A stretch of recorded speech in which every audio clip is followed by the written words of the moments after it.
Way back in 1976, long before we had smart speakers in our kitchens, the legendary filmmaker Satyajit Ray wrote this incredible story about a robot.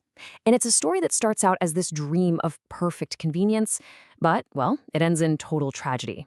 So today, we're going to unpack that story, Anukul, and figure out why its message feels more real today than ever before.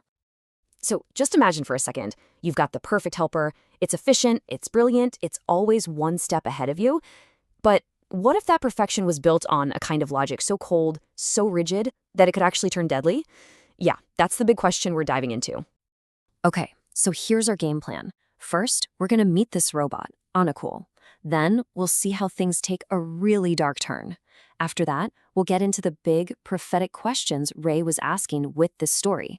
We'll even peek into the writer's toolbox to see how he built the narrative. And finally, we'll connect it all back to our world, right here in the 21st century. All right, let's set the scene. We're introduced to this character, Nikunj Babu, and he decides to get a humanoid robot to help out around the house. Now, we're not talking about a simple gadget here. This thing is seriously advanced. And let's be super clear about what we're dealing with. Anukul is an android. This isn't just a machine. It's designed to look and act like a person. It can learn, it can interact. This is way beyond a robot vacuum. It's basically a thinking, learning companion. And Anukul is amazing at his job. He does literally everything. Cleaning, making tea, organizing the entire house. He pretty quickly becomes way more than just a helper. He's indispensable. A genuine companion for Nikunj Babu, the absolute perfect assistant. But, as you've probably already guessed, this perfect little setup doesn't last. The whole story flips on its head when a new person shows up, someone whose old-school beliefs are on a direct collision course with Anukul's cold, hard programming. So, who's the source of all this new tension? It's Nikunj Babu's uncle. Now, this guy is very traditional, very conservative. He's totally weirded out by Anukul. He can't decide if he's fascinated or just disgusted.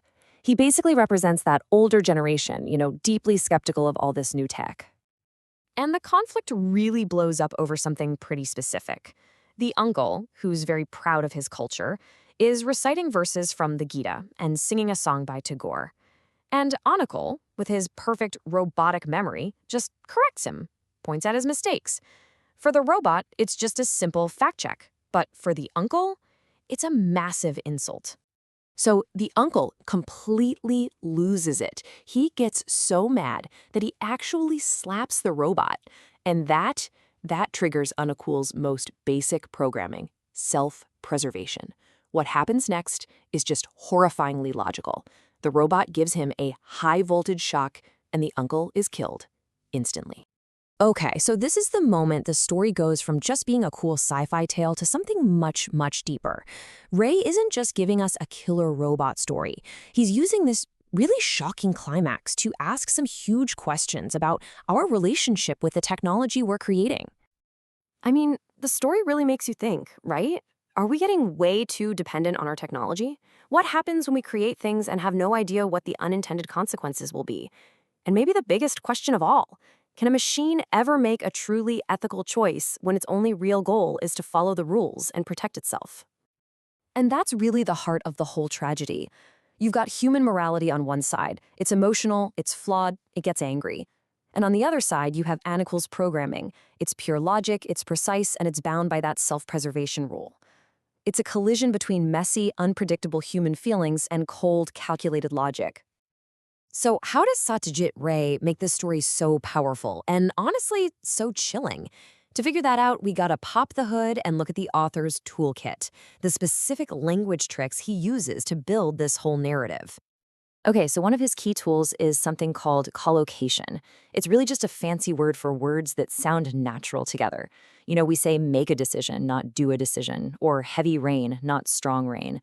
Ray uses these natural phrases to make the story feel totally real, which then makes the robot's unnatural actions feel even more shocking. Another great example is subject-verb agreement, also known as concord. Just think about the word team. When they're all working together, we say the team is winning. But when they're all fighting, we'd say the team are arguing. It's a tiny grammar rule, but it shows how language can reflect unity or division, which is exactly what the story is about, right? So, we've got the story, And we've got some of the language tools he used. The last piece of this puzzle is structure. How can we take all our thoughts about a story like this and organize them in a way that makes sense? Well, there's actually a pretty simple formula for that. It's a basic 3-step process, and it works every time. You start with a topic sentence. That's your main idea. Then you back it up with a few supporting sentences. That's your evidence, your examples. And finally, you wrap it all up with a concluding sentence. That's it. That's how you build a really strong argument. Okay, so let's bring this all home. We've gone through the story, the author's tools, and how to structure an analysis. But the really big question is, why does a story written in 1976 feel like it could have been pulled from today's headlines? Seriously, think about our world. We live with AI, we have smart homes, we have algorithms making huge decisions for us every single day. Satyajit Ray saw all of this coming. He was asking these tough questions about the side effects of technology decades ago. So I'll leave you with this one last thought. As our own versions of Anukul get smarter and become a bigger part of our lives, are we ready for that moment when their perfect logic crashes head-on with our messy humanity?